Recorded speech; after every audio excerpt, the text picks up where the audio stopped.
So prosecutors are beginning to indict conspiracy charges against some of the groups that attacked the Capitol on January 6th. Let's talk about the consequence of conspiracy charges and how they move us in the direction of justice. Because justice matters.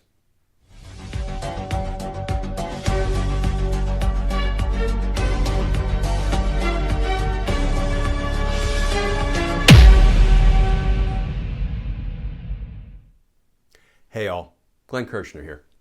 So the criminal cases against the people who attacked the U.S. Capitol on January 6th are building. And now we're starting to hear about prosecutors indicting conspiracy charges against some of the groups involved in the attack on the Capitol. Let's talk about why conspiracy charges are important. But first, let's look at the recent reporting on this topic. This from NPR. Prosecutors allege substantial evidence of Oath Keepers' conspiracy to storm the Capitol. And here's how that article begins.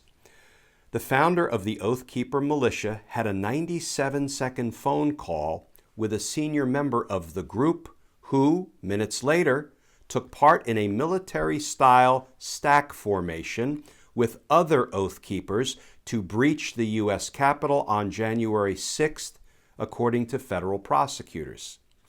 And that article continues. Prosecutors allege that the call, along with a series of text messages in an encrypted chat group called DC Op January 6, 21, amount to substantial evidence of a conspiracy to try to stop Congress's certification of the Electoral College count. Why is this important? Well, first of all, what is a conspiracy? A conspiracy is nothing more than two or more people getting together and agreeing to commit a crime. And then one of those people taking one step toward the commission of the crime, something we call an overt act. Let me give you a quick example. If myself and a friend agree to rob a bank, and my friend is going to get the gun that we're going to use in the robbery, and I'm going to rent a car that we're going to use in the bank robbery. So my friend gets the gun, I rent the car, but then we say, you know what? We've decided against robbing the bank. We may not have committed the crime of bank robbery, but you know what? We did commit the crime of conspiracy to commit bank robbery because we entered into the criminal agreement and we took a number of acts toward the commission of that crime. That's all a conspiracy is. What are the consequences of being part of a criminal conspiracy? Let's use a hypothetical. Let's, refer to Oath Keeper number 1 and Oath Keeper number 2. Oath Keeper number 1's name is Bob. Oath Keeper number 2's name is John. Let's assume Bob and John agree to attack the Capitol on January 6th. And so after they enter into that agreement, they take some steps in further of their criminal agreement to attack the Capitol. They buy some little Army surplus helmets and some body armor, some makeshift weapons. They go to D.C. They attend Donald Trump's pep rally, in advance of the attack on the Capitol. And then they head to the Capitol. Well, they've committed the crime of conspiracy to attack the Capitol. Now, on their way into the Capitol, Oath Keeper Bob assaults a police officer and then continues on into the Capitol unlawfully. Oath Keeper John does not assault a police officer, but, like his co-conspirator Bob, he does head into the Capitol unlawfully. Guess what? Oath Keeper Bob can obviously be charged with assaulting a police officer, because he did. But the law of conspiracy says every member of a conspiracy is guilty of every single crime committed by every other member of the conspiracy. So Oath Keeper John, who did not personally assault a police officer, is just as guilty of that crime as if he had assaulted the police officer. That's the beauty of a conspiracy. Once you join that criminal agreement, once you are on team conspiracy, it's not a defense to say, oh, but I didn't commit that crime, and that crime. Those were the other conspirators. The law says that because joint criminal action, because becoming a member of a conspiracy is so inherently dangerous to society, because multiple people doing crime together, in theory, can do more harm than just one person acting alone. That's why the law of conspiracy says all conspirators are guilty of all crimes, regardless of whether they personally participated in those crimes or not. What does that do? Well, as you can imagine, that ratchets up the possible prison time, the criminal exposure, the punishment of each and every member of the conspiracy, because they can be charged with all of the crimes that their fellow conspirators committed. And as we say, pressure bursts pipes.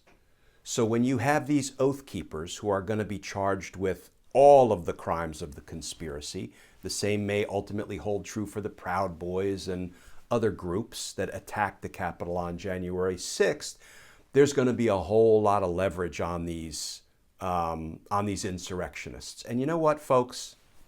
I will predict that the oath keepers, when all this pressure is put on them, they're not going to keep all their oaths. And the Proud Boys aren't going to be so proud.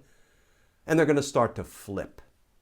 And they're going to start to cooperate against their fellow co-conspirators. And that's the way the prosecutors are going to continue to build the case up to the bigger fish, right?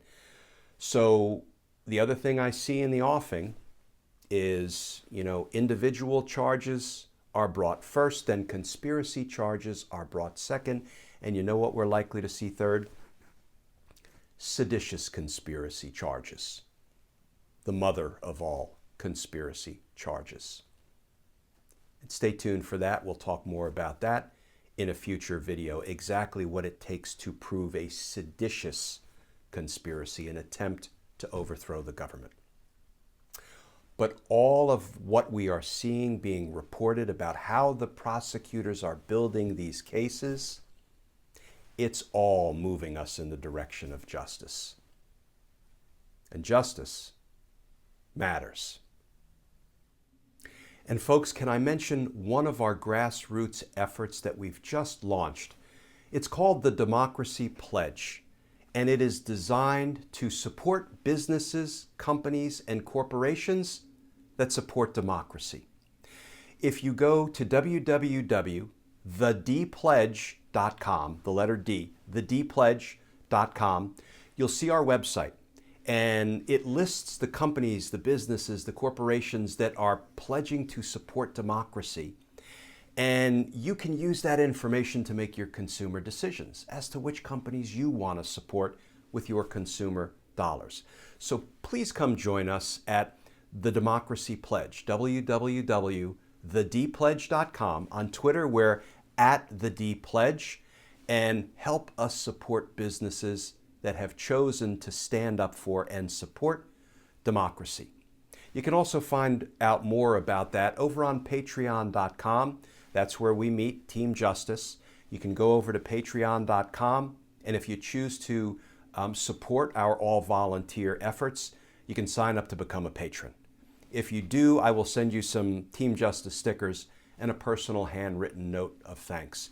But whether you go over to patreon.com or not, please visit the Democracy Pledge, www.thedpledge.com, and help us support businesses that support democracy.